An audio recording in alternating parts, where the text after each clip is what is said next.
What's going on, everybody? How y'all doing today?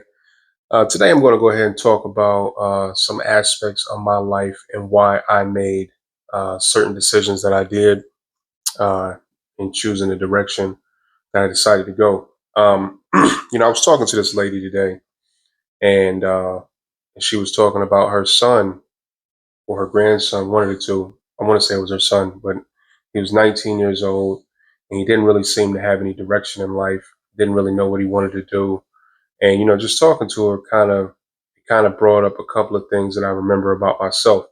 When I was younger, I'm originally from Columbus, Ohio, and in Columbus, Ohio, it's it's a city like any other. And where I'm from in the city is I'm not from the best neighborhoods. I'm not from like the suburbs or anything like that. I went to public school. I had a pretty I'm not going to say bad, but I had a rough growing up. There was a lot of times that we had to do without. Um, Sometimes, we didn't know when next meal was coming. My mother and father tried to do the best that they could to provide for us for as long as that they were together. And then when my mother and father separated, I ended up having to move to went to a group home, and then I ended up having to go to live with my grandmother. And when I lived with my grandmother, she actually lived in the suburbs and transitioning from the neighborhood I'm from is called the Hilltop, which is the west side. And transitioning from the west side to Upper Arlington was a complete culture shock. You know what I'm saying? Like it was totally night and day. Like the things that were important to me and the things that I was interested in was just not the way it was out that way. Um, and and I had a hard time relating to a lot of the kids that was out there, and in that process, started getting into a lot of trouble. Picking fights in the neighborhood, not really getting along with a lot of kids in that area, and then finding myself going back to the neighborhood to hang out with the people um, that I didn't want to abandon. That because that's just what I was more familiar with. Fast forward to 1999, and this happened in '96 when I had to go live with my grandmother. I was, at the impressionable age of 13. Then I had to go live with I'm sorry, I was living with my grandmother, and like I said, I was kind of going back and forth with my transition out that way. And then in 1999, on May 3rd, my little brother, he was killed, and being 16 and my little brother being killed at 13, that was definitely one of the hardest things that I've ever had to deal with. And it impacted my life so much to the point to where my oldest son, I named my oldest son after my brother. And in every one of my sons after my brother, I'm sorry, every one of my sons after my oldest son, they all have my brother's middle name. And my brother named his son middle name after our brother. And my sister, she has a daughter whose middle name she gave the female version of the middle name. She named her daughter kind of in honor of my brother. So it was definitely a tragic, and it was a impactful moment in life. And after my brother got killed, like my life went on a nosedive. I started like hanging out with the wrong crowd. I started not going to school, not really caring. And it's not that I didn't have a poor performance in school because I wasn't smart. I just didn't apply myself. I just didn't care. I was definitely going nowhere. I didn't have anything, and I was doing it fast. And the fact that, my grandmother being an old woman, she couldn't really keep up with me. I'm 16, 17. I'm young. My mother, she's working 100 hours a day, 100 hours a week, and my father, he wasn't in the picture at the time because of the issues going on between my mother and father. And, I ended up having a son, my oldest son. I ended up having a son as I was leaving high school, and when I had my son, life kind of hit me. And this is, at the time he was born, I was 19. Yeah, I was. I was 19 when my son was born. I just turned 19, and I was looking at my son. I was kind of looking at the things that I was doing in life, and um, the direction my life was going. So I started trying to work a bunch of jobs, trying to make things better for myself. And I quit school.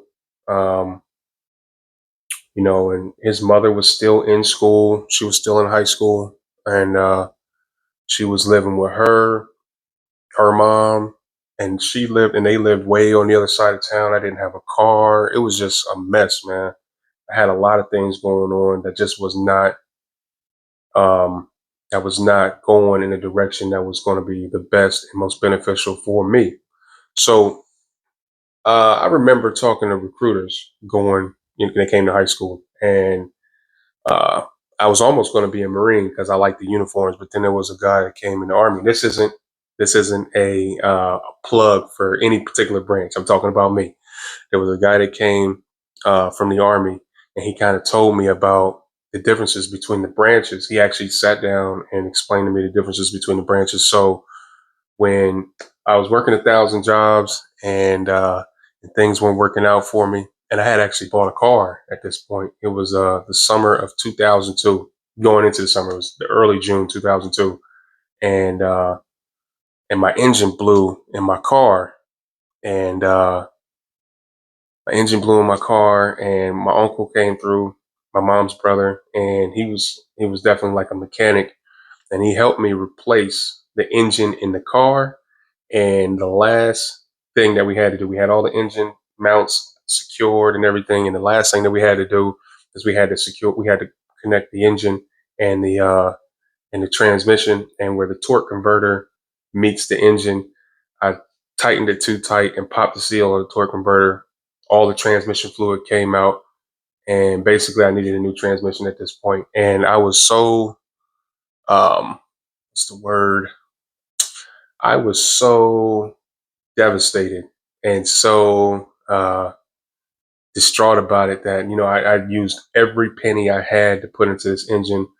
Um, I was working three different jobs. Two of them were full time jobs. I was working at the pizza shop. I was working at a donut shop, and I was delivering newspapers. Man, it was every day, man, and I was thinking to myself, like, I cannot let this be my life. Like, I don't have any other options. Like, I got to do something. And remembering that I was just talking about the military, remembering the military conversation I had with a guy, like I said, a recruiter that was in the Army, sat me down and broke down every branch to me and what every branch does. I decided that for me, the best option was going to go to the Army. And like I said, this is not a promotional video or anything for any branch in particular, just talking about what was the best option for me. And I think, I enlisted in the Army, and I think that this was in the summer of 2002, and I ended up getting my GED. I had to get a GED because that was a requirement in order to be shipped out and officially enlist in the Army and ship out. You had to have a high school diploma or GED. So I got my GED, and I scored really high on it because, like I said, education and the learning process was never a problem for me. I was just frustrated and angry, and I couldn't focus because of the tragedy that happened with my brother, and just all the other things that was associated with that. But my son refocused me, and like I said, going to the military um, was one of the moments in my life that I can point to that completely changed and transformed the direction of my life.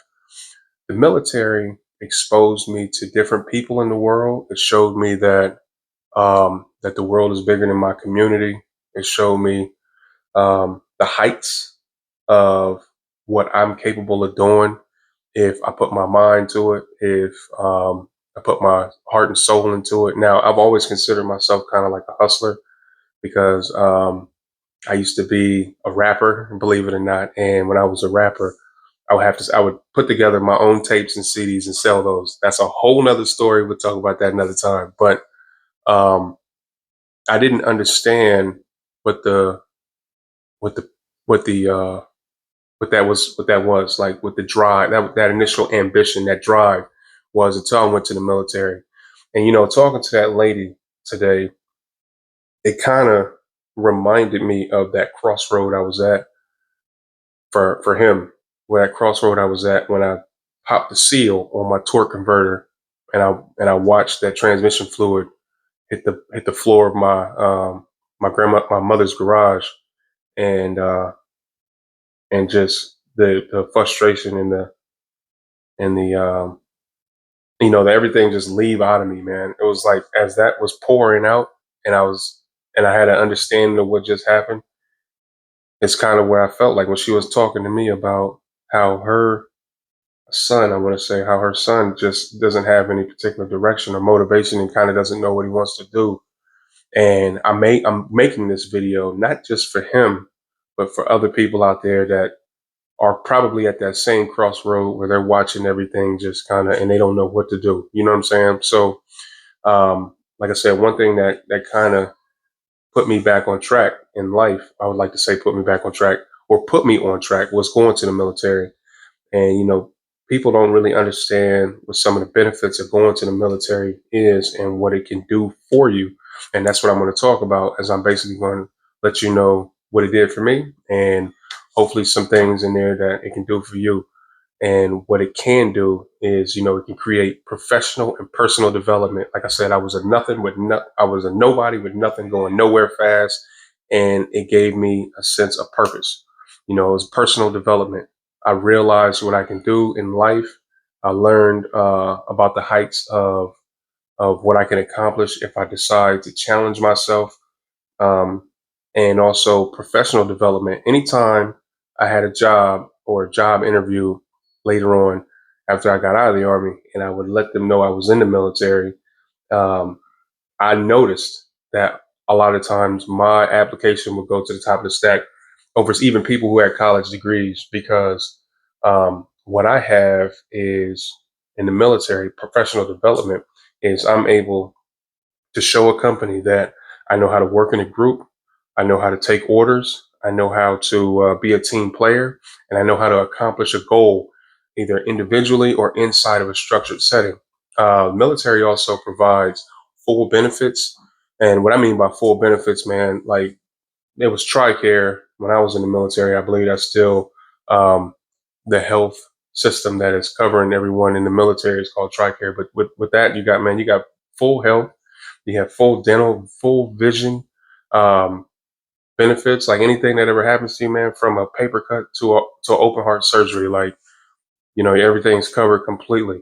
With TRICARE, with the health benefits that we had in the military. You also have life insurance, so you can know and rest assured that if anything is to happen to you, your loved ones will be taken care of. Your funeral expenses will be taken care of.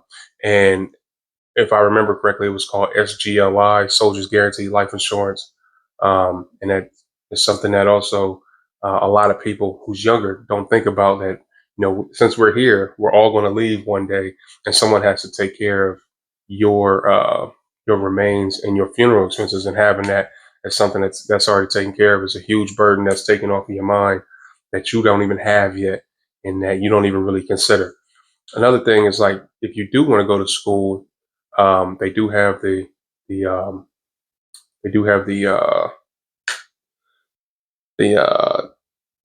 GI Bill. Can't remember. I can't believe I couldn't remember that. But GI Bill, basically, like, you're going to go to school, you can be able to have that taken care of and have that paid for, just because your service is appreciated, and that's another way that they're giving back to those who enlist in the military. You get free housing, man. Tax-free housing. Some people out there who's struggling to try to pay bills and rent and everything. Now, living on base is definitely not the same as living off base. But when you live on base, you'll be able to rest assured that your housing is taken care of. You have a place that you can go back to and go to sleep. You get paid every first and 15th. You don't have to worry about, when am I getting a paycheck? Am I getting paid every first and 15th? Boom, it'll be in the bank, and you'll be getting paid with no hiccups or hangups. Some places that you work, You got to worry about if they're going to pay you or not. That's not going to work. And then you get paid according to rank. But another thing that I don't know if you're aware of, that you get paid according to specialties too. So if you are like airborne, like you jump out of airplanes, if you are special forces, say you're a Green Beret, something like that, you get special skills training. So you get deployed, for example, you get hazard duty pay. Like there's just another extra little incentives that get added on top of your pay every first and 15th. Um, so just having a simple rank, that's a base. There's other things that you can get paid for on top of that too. Like if you want to travel, if you're a person that wants to see the world, you can definitely do that in the military. And you don't necessarily have to get deployed in the combat zone to be able to see the world. Like when I was in the Army in active duty, there was a place in Panama that guys used to go to for jungle warfare training. Like, so if you're doing training, you go down there, you be in the jungle. You never seen Panama, you going down there, you do jungle warfare training in Panama. Um, man, all different kind of places that you go and you can go get some training, not even just on this side of the world, on the other side of the world also. So you get that experience. Speaking of traveling, if you take a vacation in the military, it's paid vacations too. So you're getting paid every first and 15th regardless. And that's just kind of like the tip of the iceberg. I don't know what all the benefits are today. I've been out of the military for a long time, and I'm not a recruiter. But these are things that I can think of off the top of my head, and I'm able to convey them to you. So you get out of the military because you've served, and let's say you take it to retirement. You take it all the way to retirement, man, and you're going to get a pension. Now that's something that is not necessarily something we discuss in a lot of the poor lower middle class to poor communities, black, brown, white, whatever. And pension, having a pension, man, because you're going to get old one day, and you're not going to be able to move the same way you do now. You're not going to be able to take care of yourself the way that you can now. Like if you broke now, I go out and get 2, 3 jobs. You're gonna have a struggle. You're gonna have a hard time trying to work anything when you get to a certain age. But if you retire in the military, you'll always have a pension that you can live off of for the rest of your life. And outside of that, maybe one day, something you ain't thinking about right now, but maybe one day you want to own a home, you want to buy some land. Because you served in the military, you'll be able to qualify for a VA home loan. And VA home loan comes with rates that are way lower than any traditional loan that you'll find anywhere else. And they're not necessarily credit based. I don't know. They're not credit based. You can have any credit. Any credit. So when you're buying a house traditionally, you got to have a certain credit score. Because you're coming with a VA home loan, that's not required. Also, traditionally you would have to have some type of collateral to put down on a home. So if you want a home that's like, we'll use the numbers to make it simple, $100,000, and they want 20% down, you got to come with 20 grand. VA home loan, you put nothing down because you got the VA home loan. It covers that. Like these are different benefits that you will have, and you have it because you served in the military, and that's not even, you don't even have to retire to qualify for a VA home loan. You can just you can serve your initial contract, and that's good enough. So yeah, man, this is just a couple of things that I figured I'd put that out there and let y'all know. But there's also some takeaways too. Um, the military. I'm giving you all of the I'm giving you all of the rainbows and glitter about it. There's also some take, some give. In order for you to take, you got to be able to give. In order for them to give you, they're going to take something too. And what they're going to take away, being enlisted in the military, you're definitely going to be away from your loved ones, maybe for extended periods of time, depending on what your job is. If you enlist on certain jobs, you may only have to do it like a job. You know what I'm saying? Where you work 9 to 5, go home. So that's all. And then being away from the loved ones too can depend on where you're stationed. You can be stationed in different parts of the country, different parts of the world, even. It could be physically demanding. If you're not really a person of physical strength and capability, this could be something that could be taxing on you. It could be physically taxing But if you someone that just wants, you want to get in shape, it's a good thing. It's a good place to go to. But understand that not every job is going to be physically demanding, just certain ones. So it's definitely something that you want to talk to a recruiter about. Because a military admin, you're not going to have the same physical requirements as you would if you were an Army Ranger or something like that, where you have to walk up and you have to climb and do push-ups and you have to be able to do land nav and you're required to do jump out of planes. You're required to do certain capabilities and have a physical stamina to be able to execute those abilities depending on what the mission is. And since we're talking about that, it could be a dangerous job also, being in the military. Now, depending on, again, it's all about depending on what kind of job you get. If you go into the military and just want to be in the band, you're not going to have the same problems you would if you, danger wise, is if you as you would if you join in the infantry, where you're on the front line and you're fighting and you're shooting, kicking in doors and stuff like that. Or being in the artillery is not going to have the same. um it's going to have different dangerous aspects to it, as opposed to being an IT person in the military. So it's all about what is interesting to you. And I'm going to tell you also, because I didn't necessarily do this, me personally, but I'm gonna also add that you want to pick a job that's easy to transition when you get to the civilian world, because there's certain jobs that you're not going to be able to do in the real world, just for the simple fact that it's not practical. Like, you can't be a tank driver, you know what I'm saying, in the real world. Like, we don't drive tanks on the street. And just so I would recommend, unless you decide to make the military a place you're going to retire, then I would definitely consider what you choose in the military also. And lastly, the military is a huge commitment.